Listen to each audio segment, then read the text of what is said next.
I bet you can't solve this equation. You probably can't even read it." Mrs. Evelyn Hargrove said it loud enough for the whole class to hear. Then she looked straight at Malik Thompson, the only black student in advanced math, and added, "Your kind isn't built for this." She slammed the chalk onto his desk. It shattered into white dust. "Get up. Walk to that board right now. Let's see you fail in front of everyone." 30 students fell silent. Malik stood, hands already shaking. What she didn't know was that he had been teaching himself college-level calculus for years, every night alone in his room. Because teachers like her had never believed he belonged.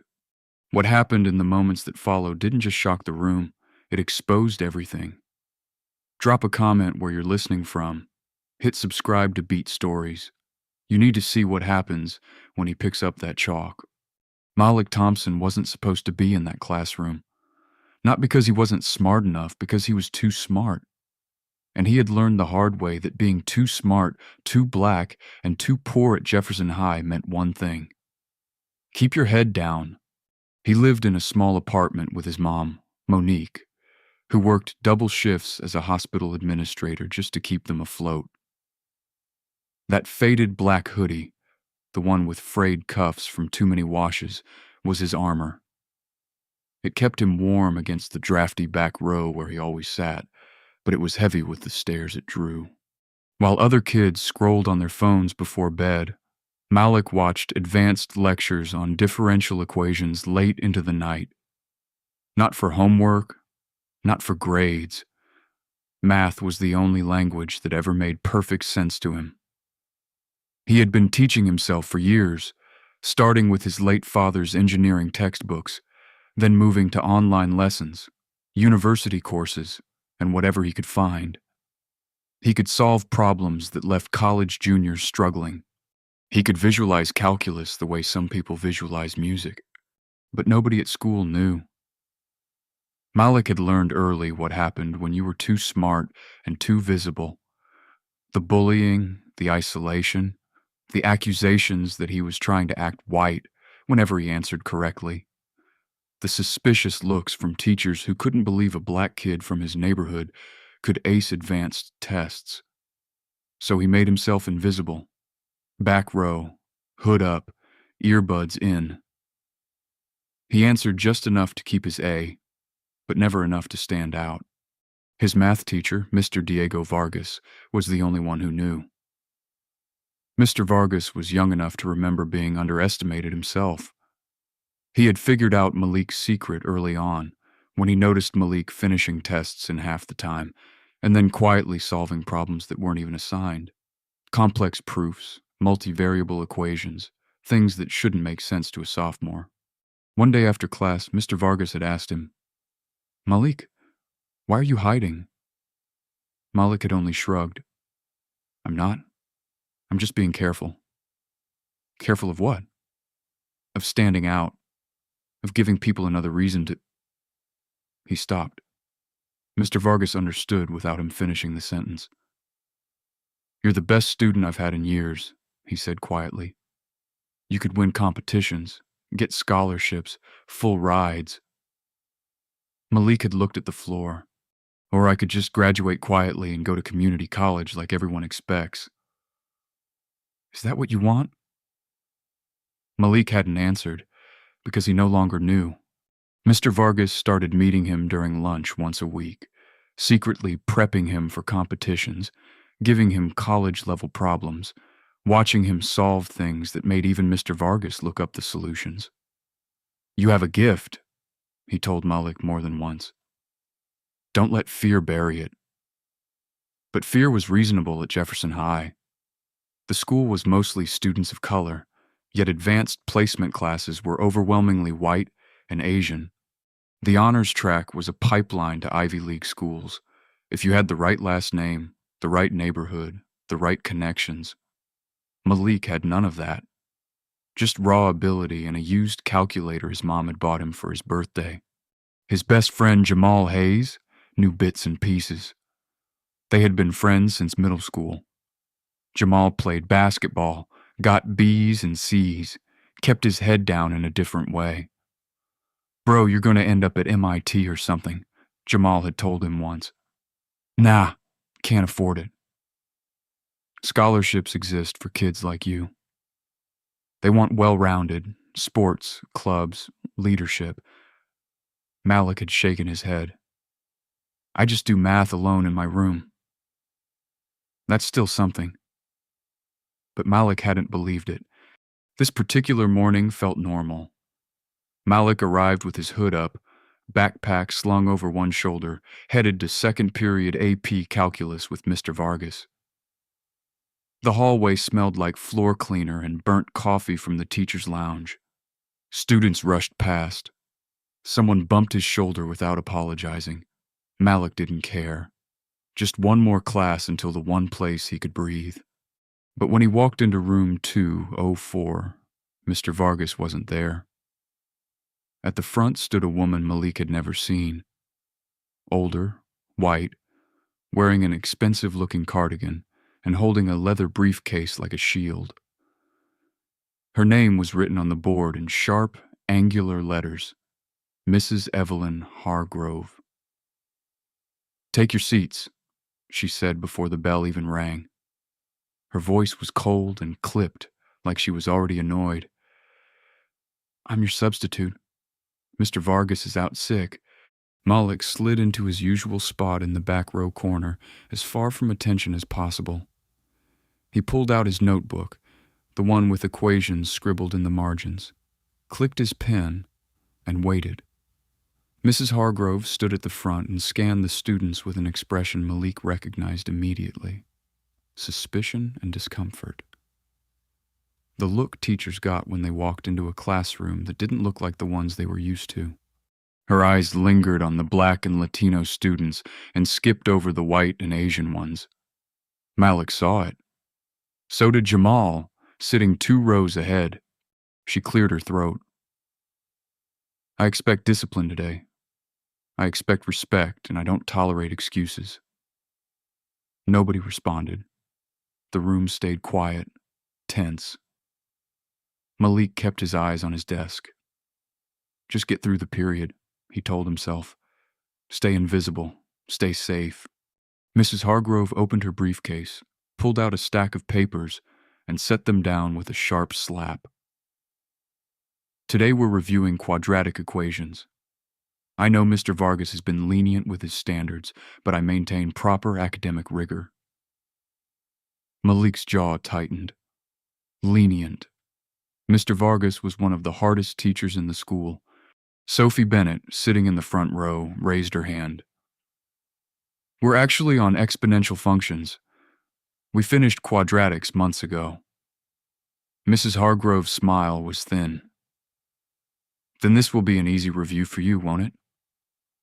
Sophie lowered her hand. Malik pulled his hood up slightly and sank lower in his chair. Something felt wrong, but he told himself it would be fine. One class period. Then Mr. Vargas would be back and everything would return to normal. He had no idea that staying invisible would soon become impossible, and that the equation written on the board would change everything. Mrs. Hargrove started the lesson on quadratic equations. She wrote a problem on the board, standard stuff, something Malik had mastered years earlier. But her explanation was wrong. She was overcomplicating the discriminant, mixing up the formula, adding steps that didn't need to be there. Malik watched, pen frozen in his hand. It was like watching someone insist 2 + 2 = 5. Sophie raised her hand again. "Mrs. Hargrove, I'm confused. Mr. Vargas taught us a different method." "I've been teaching mathematics for years," Mrs. Hargrove cut her off. "This is the correct method. What Mr. Vargas showed you was probably simplified for slower learners." Sophie's face went red. She looked down at her desk. Malik whispered to Jamal beside him, "She's doing it wrong. The formula is b² - 4ac, not plus." "Bro, don't," Jamal whispered back. "Just let it go." But Mrs. Hargrove heard something. She stopped mid-sentence and turned slowly toward the back of the room. "Excuse me?" Her eyes locked on Malik. Young man in the back with the hood. Malik's stomach dropped. He looked up. Yes, ma'am? Do you have something you'd like to share with the class? No, ma'am. She took 3 steps toward him. Because I distinctly heard you talking. If you have something to say, you can say it to everyone. The classroom went quiet. 29 other students turned to look at Malik. Malik started. Stand up when I'm speaking to you. Malik stood slowly. His legs felt weak. Now, what were you saying? I thought there might be another way to solve the problem. Mrs. Hargrove's smile was thin and cold. Another way. I see. And where exactly did you learn advanced mathematics? YouTube. A few students laughed nervously. Malik's face burned. Actually, yes, ma'am. I've been studying. YouTube, she repeated louder. Ladies and gentlemen, we have an expert here who learned math from the internet. More uncomfortable laughter. Some students looked away. Jamal muttered under his breath, This is messed up. Mrs. Hargrove walked to the board, erased everything, and wrote a new problem. A much harder one. If you double a number, then double it again, and the result is 64, what's the original number? Malik recognized it immediately. Exponential thinking. College algebra level, way beyond the sophomore curriculum. She set the chalk down with a sharp click, then turned to face Malik directly.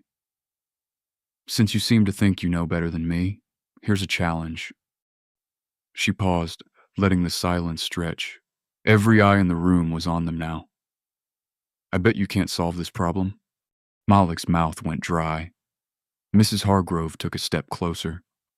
Her voice dropped, but it was still loud enough for everyone to hear. You probably can't even understand it. Someone gasped. Sophie's hand covered her mouth. Mrs. Hargrove wasn't done. She looked Malik up and down, taking in his worn hoodie, his old sneakers, his second-hand backpack. Your kind isn't built for this level of thinking. The room went dead silent. Malik felt like he had been punched in the chest. He heard Jamal suck in a breath beside him. Mrs. Hargrove walked to Malik's desk, picked up the piece of chalk sitting there, and slammed it down. The chalk shattered. White dust exploded across Malik's hoodie, his desk, his hands. Get up, she said. Walk to that board right now. Malik didn't move. He couldn't. His hands were shaking. Let's see you fail in front of everyone. Sophie spoke up, her voice small. Mrs. Hargrove, that's not... Quiet, Miss Bennett, unless you'd like detention. Sophie went silent. Jamal leaned toward Malik. Bro, you don't have to do this, just sit down. But something in Malik shifted. He looked at the problem on the board. He knew how to solve it. He had solved problems like this many times in his bedroom late at night while his mom slept. He thought about his father's textbooks, about every lecture he had watched in secret, about Mr. Vargas telling him, You have a gift. Don't let fear bury it. Malik looked Mrs. Hargrove in the eye. I can solve it. His voice was quiet but steady. Mrs. Hargrove blinked. What did you say? I said I can solve it. She laughed. You can solve a college-level exponential problem? Yes, ma'am. The class was frozen. Nobody breathed. Mrs. Hargrove crossed her arms. Fine. Prove it. Come up here right now and show us all how smart you think you are. She leaned in close enough that Malik could smell her perfume. And when you fail, and you will fail, I want you to apologize to this entire class for wasting our time. Malik stood. His legs were shaking, but he was standing. He looked at Jamal. Jamal gave him the smallest nod. Malik picked up a piece of chalk from the tray and walked to the front of the room.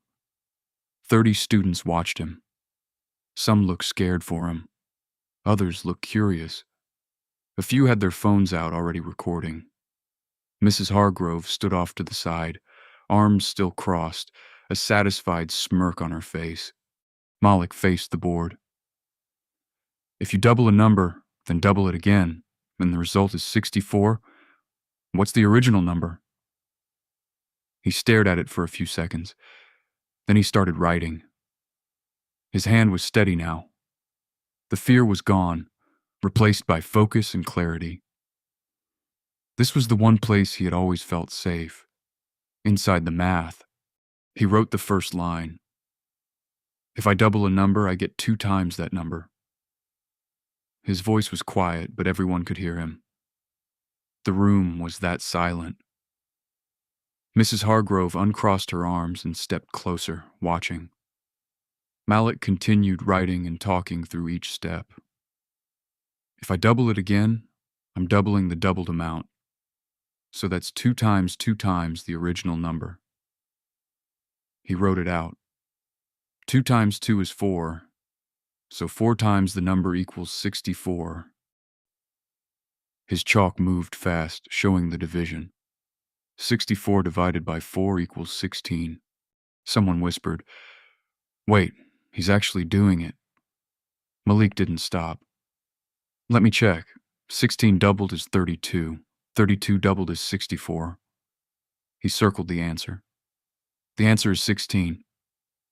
He set the chalk down and turned around. The classroom was dead silent. Mrs. Hargrove stared at the board, her mouth slightly open, the smirk gone. Sophie broke the silence. "Oh my God, he actually solved it."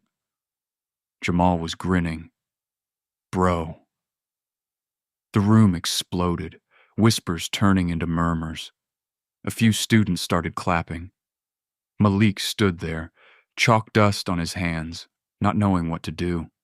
Mrs. Hargrove's face changed. The shock turned into something harder. "Stop," she said sharply. The clapping died immediately. She walked to the board, studied Malik's work, her finger tracing the lines. Malik waited, heart pounding now, adrenaline surging. She turned to face him. "You memorized this?" Malik blinked. "What?" "You've seen this exact problem before. You memorized the answer."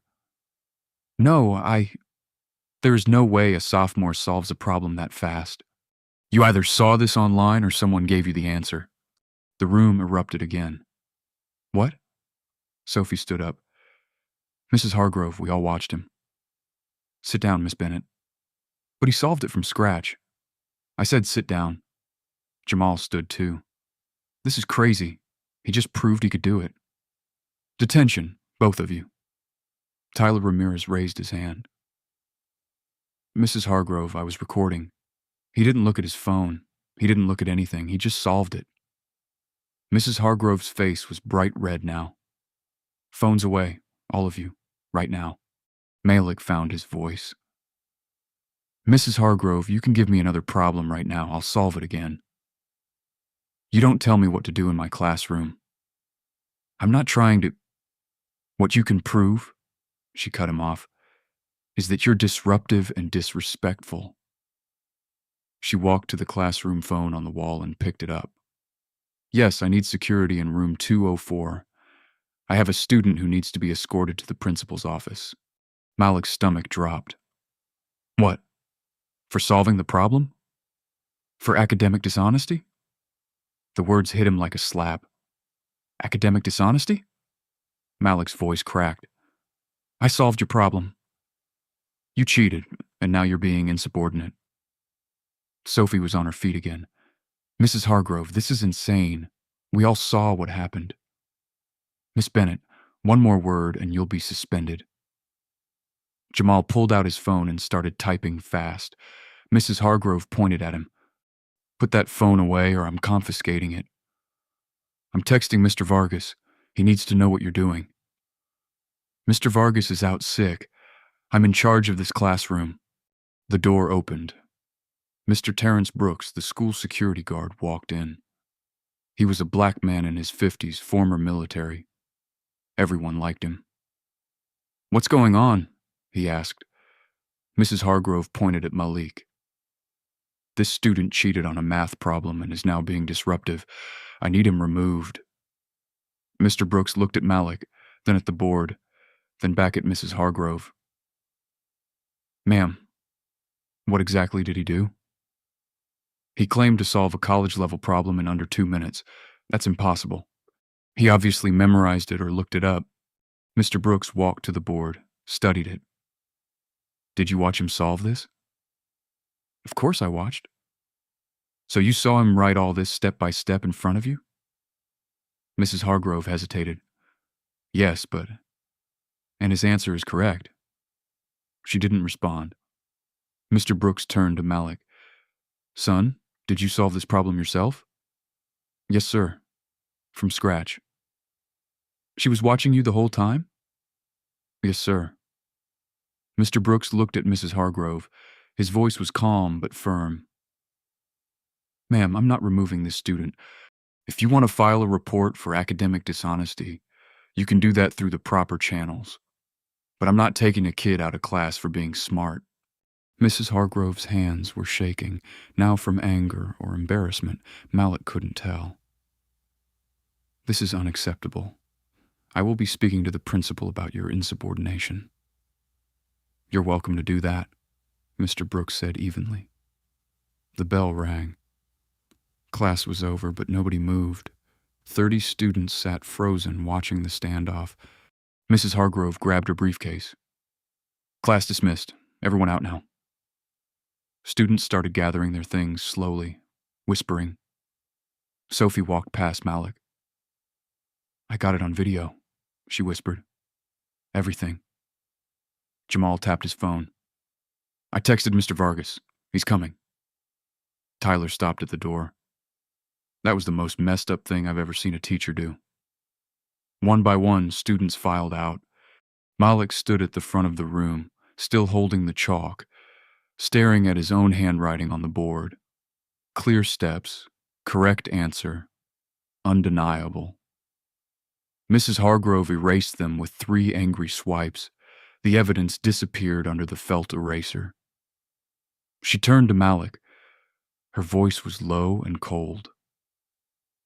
You think you're clever, but I've been teaching for years. I know a cheater when I see one, and by the end of the day, everyone else will too.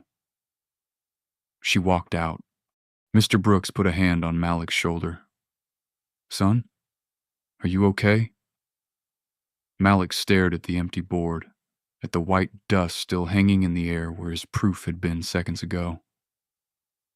I solved it, he said quietly. I solved it right in front of her. I know you did. So why doesn't it matter? Mr. Brooks didn't have an answer for that. Malik walked back to his desk, grabbed his backpack. His hands were shaking again. The classroom was empty now except for Mr. Brooks. Malik headed for the door. That's when he heard footsteps running down the hallway. The door burst open. Mr. Vargas stood there, out of breath but burning with purpose. Malik, he said. I got Jamal's text. Tell me what happened. Malik told him everything. The insult, the equation, the solution, the accusation, the eraser. Mr. Vargas's face went from concern to fury. She said what to you? She said my kind isn't built for this level of thinking. Mr. Vargas closed his eyes, took a breath. Where is she now? Principal's office, filing a report against me for cheating. They walked to the principal's office. Students stared as they passed. The rumor was spreading fast. The secretary looked up. Mr. Vargas, you're supposed to be home sick. I need to see Dr. Whitaker now. The principal's door opened. Dr. Marcus Whitaker stepped out. Behind him came Mrs. Hargrove. She stopped when she saw Malik. Dr. Whitaker, Mr. Vargas said, we need to talk about what happened in second period. Diego, what are you doing here? You called in sick. I got a text from a student about an incident in my classroom. Mrs. Hargrove spoke up. There was no incident. A student cheated and became disruptive when confronted. That's a lie, Malik said quietly. How dare you call me a liar? Everyone inside my office, Dr. Whitaker said. Now. They filed in. Dr. Whitaker behind his desk, Mrs. Hargrove and Malik in chairs, Mr. Vargas and Mr. Brooks standing. Someone tell me what happened. Mrs. Hargrove went first. I was teaching advanced equations. This student was whispering and disrupting class. I asked him to solve a problem. He claimed to solve it, but the speed was impossible, clearly memorized. When I questioned him, he became aggressive. That's not what happened, Malik said. Malik, you'll get your turn, Dr. Whitaker said. Mr. Brooks cleared his throat. Sir? When I arrived, the student was calm.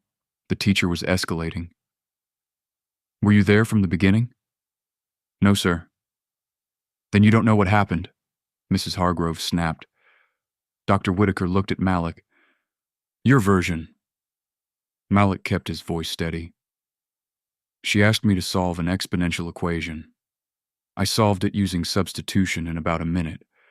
Then she said I cheated. Did you cheat? No, sir. Can you prove that? I can solve another equation right now. Mrs. Hargrove laughed, short and sharp. Of course he says that. He's had time to prepare. Mr. Vargas stepped forward. Dr. Whitaker, Malik is the best math student I've had in my career. He tutors other students. This is completely within his abilities. That's your opinion. You're biased, Mrs. Hargrove said. I favor talented students.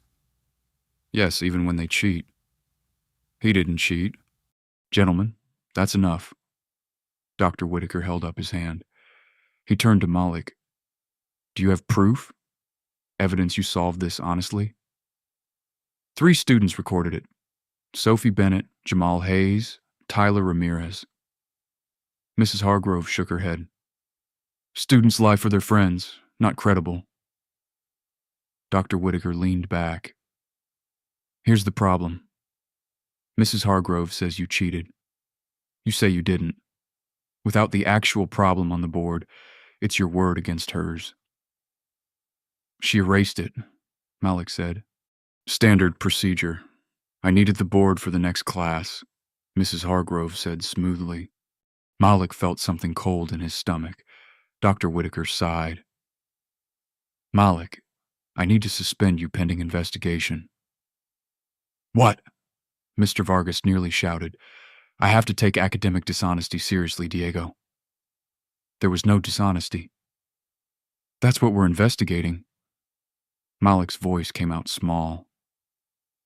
Your mother will be called. Malik felt the room tilt. A suspension. Academic dishonesty on his record, his college applications, his scholarships, everything gone. Mr. Vargas gripped his shoulder. We're not done fighting this. Malik walked out into the hallway. Students stared. Jamal appeared. Bro, what happened? Suspended. For cheating. That's insane. Malik kept walking out the doors into the parking lot. His phone buzzed. His mom. Baby, the school just called. What's going on? Malik couldn't speak. Malik, talk to me. Mom, I didn't do anything wrong. I know, I'm leaving work right now. He sat on the curb, stared at the pavement. He had done everything right, solved the problem perfectly, stayed respectful. None of it mattered. Behind him, voices. He turned. Sophie Bennett was running across the parking lot, phone raised like a flag. 5 students with her. Malik, we got the whole thing, from the slam to the erase. Sophie stopped in front of him, breathing hard. I recorded the whole thing. Malik looked up. What? From when she wrote the equation to when she erased it. Everything.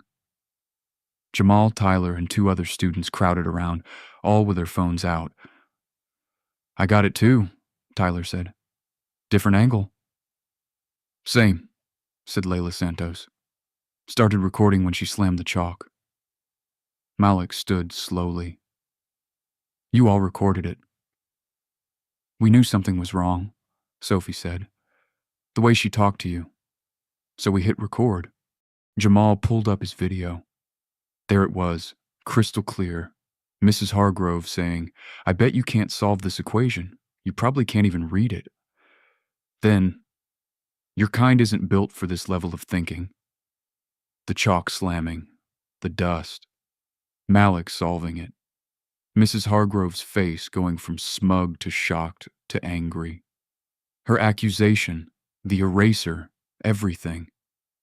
She can't deny this, Sophie said. We have 5 videos.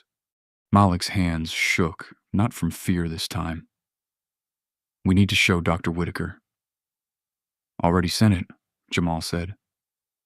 I sent it to my mom too, Sophie added. She's a lawyer. She's calling the school now. Tyler grinned. Posted it in the school group chat. Hundreds of people have seen it. Malik stared at them, kids he barely knew taking risks for him. Why? Sophie looked at him. Because what she did was wrong. The parking lot filled with more students. Word spread fast. Malik's phone rang. His mom. Baby, I'm almost there. Mom, they recorded everything. We have proof. Send it to me now. Jamal did. 5 videos sent instantly. Another car pulled in fast. Mr. Vargas's car. He got out and walked straight to Malik. I saw Sophie's video. This changes everything. Dr. Whitaker suspended me anyway. Not for long. His phone rang. He answered, listened.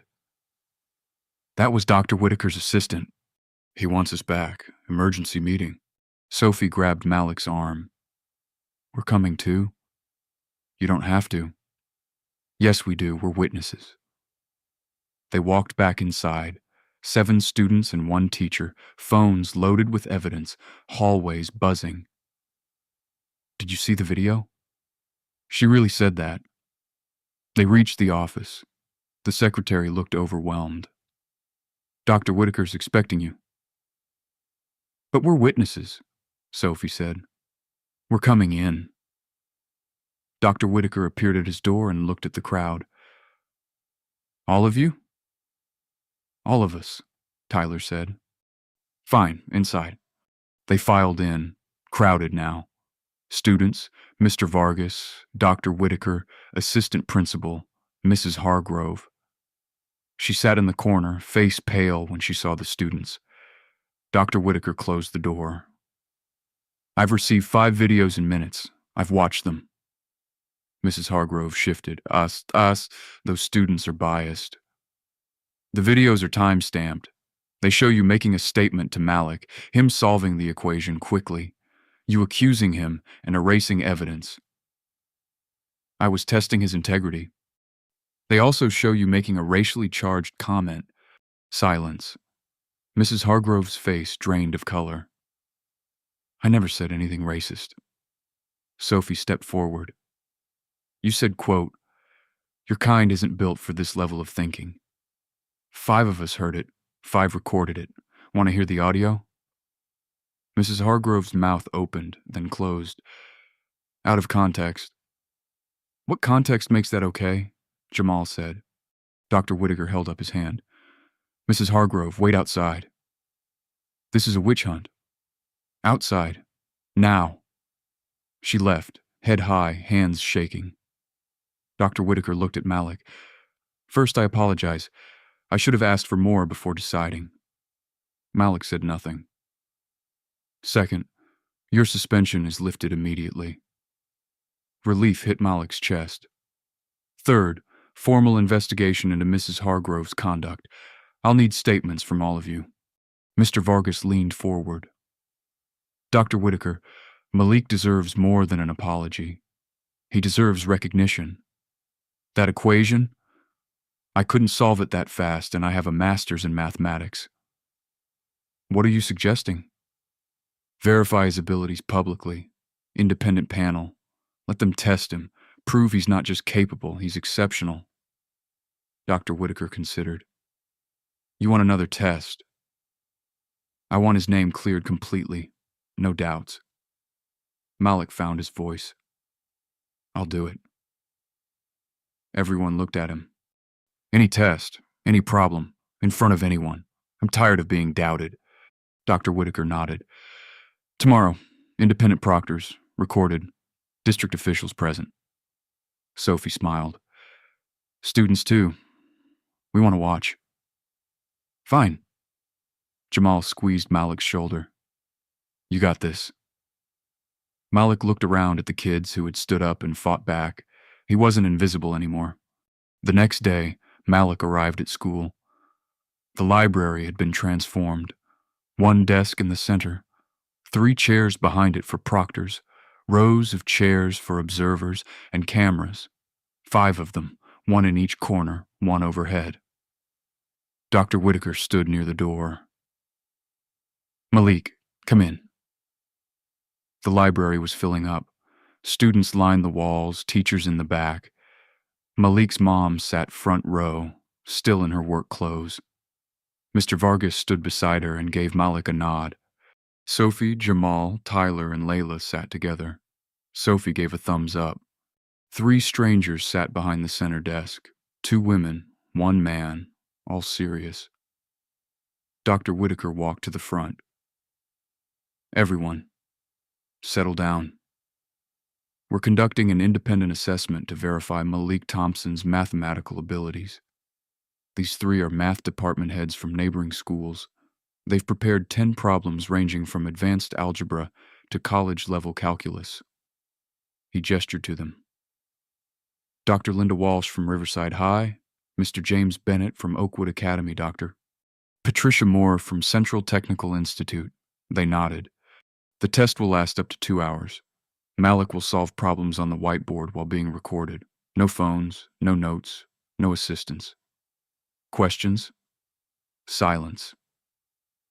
Malik, please take your seat. Malik walked to the center desk. He felt every eye on him. His hands were sweating. He sat. Dr. Walsh stood. She was older, with kind eyes behind wire frame glasses. Malik, 10 problems, 1 at a time on the whiteboard. Show your work. Explain your reasoning. Take your time. She handed him a sealed envelope. Begin when ready. Malik looked at his mom. She smiled and mouthed, You got this. He stood, walked to the whiteboard, and opened the envelope. 10 problems printed on 1 sheet. First problem. What number do you multiply by itself 3 times to get 81? He picked up the marker and took a breath. 3 multiplied by itself, how many times equals 81? His voice was steady now. First figure out 81 as powers of 3. 3 times 3 is 9. 9 times 3 is 27. 27 times 3 is 81. He wrote it clearly. 3 times 3 times 3 times 3 equals 81. That's 4 3s. But the question adds 2 more steps. So I subtract 2. 4 minus 2 equals 2. The answer is 2. Dr. Walsh checked her key and nodded. Correct. Next, problem 2. Quadratic equation, then logarithmic, then trigonometric. 1 by 1, he solved them. His confidence grew. This was home. The room stayed silent except for his voice and the marker's squeaks. Problem 5 was harder. 3 equations with 3 unknowns. He paused, studied it. This needs substitution and elimination of variables step by step. He worked through it methodically. Got it. Dr. Moore checked. Correct. Problem 6. Calculus. Find how fast something changes. Malik smiled slightly. Chain rule. This is actually fun. Quiet laughter from the audience. Solved it. Correct. Problems 7, 8, 9, growth patterns, limits, areas under curves. He was in rhythm now. Just him and the math. Problem 10. He read it and stopped. College junior level, maybe senior. A rate of change problem with specific starting and ending conditions. Malik's mind raced. This was the kind that tripped up even the professors he watched online. His chest tightened, but he breathed. You got this. Like Dad's old puzzles. He stared at it. 10 seconds. 20. The room held its breath. Malik closed his eyes, visualized the solution, then opened them. This is about how rates of change interact with each other. Need to find the pattern first. He started writing. His hand moved faster. Confidence. He talked through each step, finding the pattern, building the general answer, using the conditions, finding the specific numbers. He wrote the final answer and stepped back. The three proctors leaned forward, checked their keys, and looked at each other. Dr. Walsh stood. That's correct. The room erupted. Students cheered. His mom cried. Mr. Vargas pumped his fist. Dr. Walsh raised her hand and waited for quiet. 10 problems. 10 correct. Solved in record time. She looked at Malik. Young man, I've taught math for years. What you demonstrated is exceptional. Mr. Bennett stood. Your understanding surpasses most of my students. Dr. Moore spoke last. Malik, where did you learn this? Online lectures, my dad's old textbooks. You taught yourself? Yes, ma'am. She shook her head. Remarkable. Dr. Whittaker stepped forward. I think we can agree Malik's abilities are verified. Applause filled the library. Malik stood there, marker in hand, not quite believing it. Sophie hugged him. You did it. Jamal was right behind. That last problem was insane. His mom pushed through and grabbed his face. Baby, I'm so proud. Mr. Vargas appeared. I told you. Malik felt tears. He didn't hide them. Dr. Whittaker raised his voice. Give Malik space. The crowd backed up. He turned to the proctors. Will you file a formal report? Dr. Walsh nodded. Absolutely. Malik operates at a level we rarely see. He should be in university courses. We'll document that, Dr. Whittaker said. He looked at Malik. Questions? Malik had one. Where's Mrs. Hargrove? The room went quiet. Dr. Whittaker's face hardened. Mrs. Hargrove is no longer employed by this district. Contract terminated. Silence, then slow clapping. Others joined. Not celebration, recognition, justice. Dr. Whittaker continued. The board reviewed the videos. They found a pattern.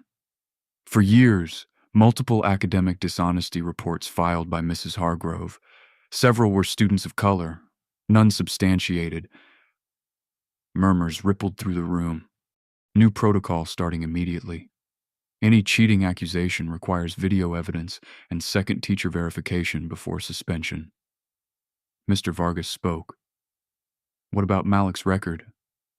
Completely expunged. Official apology sent to his family. Malik's mom stood. What about the harm done? Dr. Whittaker nodded.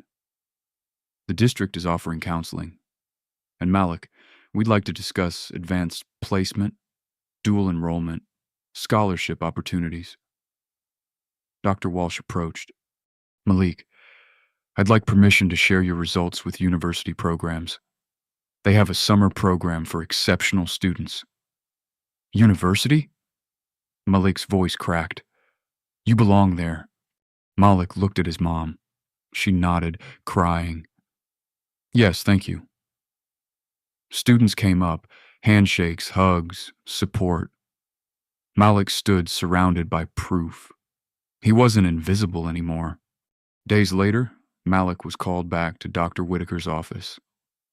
This time it was different. No accusations, no fear.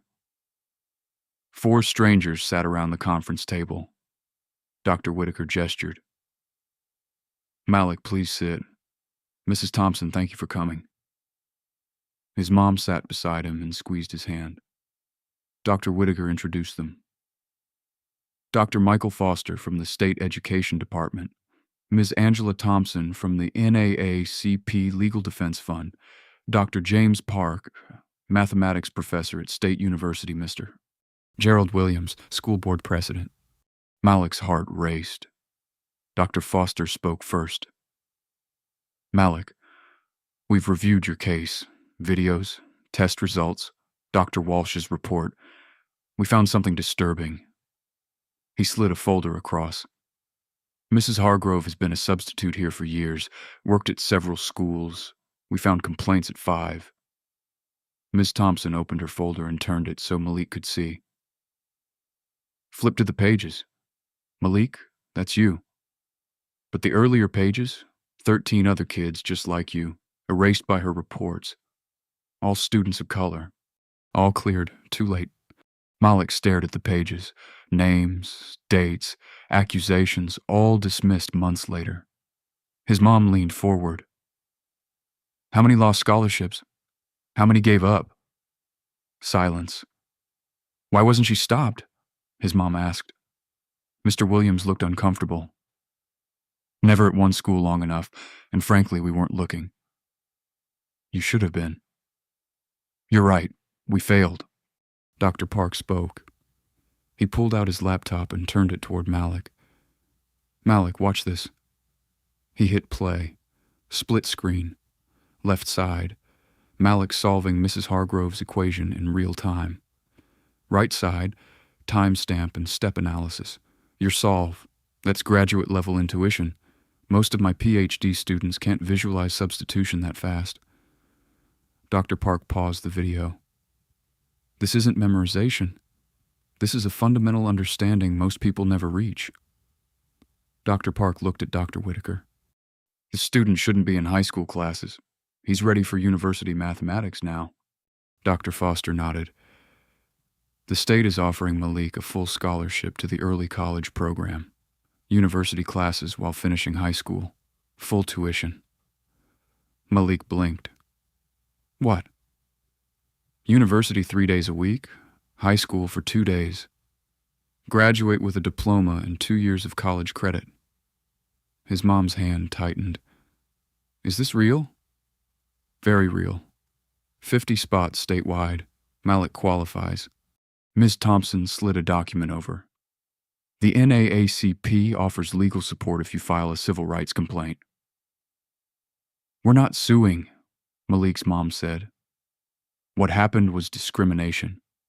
13 other students affected. Someone needs accountability. Mr. Williams cleared his throat. The board is taking action. Terminated contract with the substitute service. Mandatory bias training for staff. Anonymous reporting system for students. That's a start, Ms. Thompson said. Not enough? What else? Formal public apology. Scholarship fund for wrongly accused students. Quarterly audits of disciplinary actions across demographics. Mr. Williams looked at Dr. Whitaker. Dr. Whitaker nodded. We can do that. Malik found his voice. I don't want it in my name. Everyone looked. Name it after my dad, Robert Thompson. He taught me to love learning. He should be remembered. His mom's eyes filled. Mr. Williams wrote it down. Robert Thompson Scholarship Fund for Students Wrongly Accused, approved. Dr. Park leaned forward. Malik, what do you want to study? Mathematics? Maybe engineering? Not sure yet. You have time. Whatever you choose, you have real support now. Dr. Foster stood and extended his hand. Welcome to the early college program. Malik shook it, hand steady this time. Ms. Thompson gathered folders. We'll monitor implementation. If you face discrimination again, any form, call me directly. She handed him a business card. One by one, they left. Just Malik, his mom, and Dr. Whitaker remained. Dr. Whitaker stood. Malik, I failed. I should have questioned her immediately. I should have looked at your record. I should have trusted you. You apologized already. Apology isn't enough, but what happened to you will never happen to another student here. Not on my watch. Malik nodded. They meant it this time. They walked out together. The hallway was full of students changing classes. Several stopped, waved, called his name. Malik, saw you on the news. You're famous. That test was incredible. Malik's face heated, but this time the attention didn't feel dangerous. It felt like recognition, like respect, like finally being seen for who he really was. The school held an assembly weeks later. The entire student body packed the auditorium. Teachers lined the walls, news cameras in the back. Malik sat front row between his mom and Mr. Vargas. Dr. Whitaker walked onto the stage. The room went quiet. Weeks ago, something happened here that should never happen anywhere. A student was publicly humiliated, falsely accused, suspended without evidence. He paused. That student is Malik Thompson. Today, on behalf of Jefferson High and the district, I offer a formal public apology. He faced Malik. Malik, we failed you. Failed to protect you. Failed to believe you. Failed to see your talent because we were blinded by bias. Silence. You deserved better. I am deeply sorry. Malik nodded. Mr. Williams took the microphone. The school board completed its investigation. Mrs. Hargrove's license is gone for good. Effective today, she will never teach again. Applause started and grew louder. We found discrimination spanning several schools and multiple students. Each receives a formal apology and cleared records. More applause. But apologies aren't enough. Action is required. Effective immediately, these changes. He read from paper. 1. All substitutes complete anti-bias training before teaching. 2. Cheating accusations require video evidence and 2 faculty verifications before discipline. 3. A student advocate position is created for confidential reporting. 4. Quarterly audits of disciplinary actions across all demographics. 5. The Robert Thompson Scholarship Fund. $20,000 annually for wrongly accused students named after Malik's father. Malik's mom cried. Mr. Vargas squeezed Malik's shoulder. Malik has been accepted into the state early college program, university mathematics courses starting next semester. The auditorium erupted. Students stood and cheered. Malik felt his face burn. He walked onto the stage when Dr. Whitaker gestured. Dr. Whitaker handed him the microphone. Malik looked at hundreds of faces. I'm not good at speeches. I'm better with equations. Warm laughter. What happened to me shouldn't have happened, but it did. I'm not the first. Mrs. Hargrove accused others before me. Quiet again. I was lucky.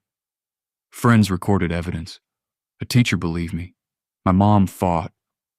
Not every student has that. He looked at the administrators. These rules are good, but rules only work if people follow them. If teachers see students for who they are, not what they look like. He paused. I spent years hiding. I hid in that hoodie like it was a shield, but y'all turned phones into swords. Students murmured agreement. Some nodded. I'm not hiding anymore. I hope no other student feels like they have to, not their intelligence, not their talent, not who they are. He looked at Sophie, Jamal, Tyler, and Layla. Thank you for seeing me, for standing with me, for recording the truth when power tried to erase it. He handed the microphone back. The applause was deafening. Everyone stood. Malik walked off the stage. His mom grabbed him. Your father would be so proud. Mr. Vargas shook his hand. You changed this school. Sophie hugged him, then Jamal. then students he barely knew, all saying, "Congratulations. Thank you. We see you." For the first time in years, Malik didn't want to disappear. He wanted to be seen. And finally, he was. Months later, Malik Thompson walked through Jefferson High wearing a State University hoodie. 2 days a week here, 3 days at college, taking real mathematics courses with professors. And he belonged. The whispers changed. No longer the kid who got accused, now the kid who proved them wrong. Sophie caught him at his locker. "Hey, college boy, how are differential equations?" "Hard but good." Jamal walked up. "Are you still helping with the math club tomorrow?" "Yeah, 4 o'clock. 6 new members this week. Everyone wants to learn from you." Malik felt warmth in his chest, pride, purpose. Mr. Vargas appeared. "Malik, got a minute?" They walked to the empty classroom where it all started. "State University accepted your application, full scholarship." Malik's eyes went wide. "What?" "They saw Dr. Walsh's report. They saw the videos. They want you." Malik sat down hard. State University, his father's dream school. "You did it," Mr. Vargas said quietly. "You proved you belong." Malik shook his head. "We did it. You believed in me when nobody else did." "I just saw what was already there." They sat in silence for a moment. "Mr. Vargas, how many other kids are out there like me? Smart, capable, but invisible?" Mr. Vargas's face grew serious. "Too many? What if we change that?" Malik stood. "A program, free tutoring, online resources for kids who don't have access, who can't afford prep courses, who get overlooked." Mr. Vargas smiled. "You want to build something." "I want to be the person I needed." "Then let's do it." Here's what haunts me about this story. Mrs. Hargrove had been doing this for years. After Malik's case went viral, the school board investigated her record. Multiple students accused of cheating. Several of them were Black or Latino. Not a single accusation was ever proven true. Several kids had their futures nearly destroyed because one teacher couldn't believe they were capable of excellence. And nobody stopped her until Malik's classmates hit record on their phones. This story is real. I changed the names, but everything you heard actually happened, and it's happening right now in classrooms across America. Right this second, there's a brilliant kid being told they're not good enough, a student being steered away from their dreams, a teenager being punished for daring to be excellent, while Black, while poor, while different. Malik won because people recorded the truth, because his classmates shared those videos, because the internet made it impossible to hide what happened. That's the power we have now. Malik told me something that still gets me. He said, "I didn't go viral because I was special. I went viral because what happened to me happens every single day. I just got lucky that someone filmed it." Lucky? A brilliant kid needed luck to get justice. But here's the thing. We can create that luck for the next Malik. If this story moved you, hit that like button. Not for me, for every kid who's been counted out. Your like is a vote that says these stories matter. Subscribe to this channel because next week, I'm bringing you another story like this. Real people fighting back against systems that tried to crush them. And most importantly, share this video. Send it to that teacher who believes in their students. Send it to the kid who needs to know they're not alone. Because your share might save someone's future.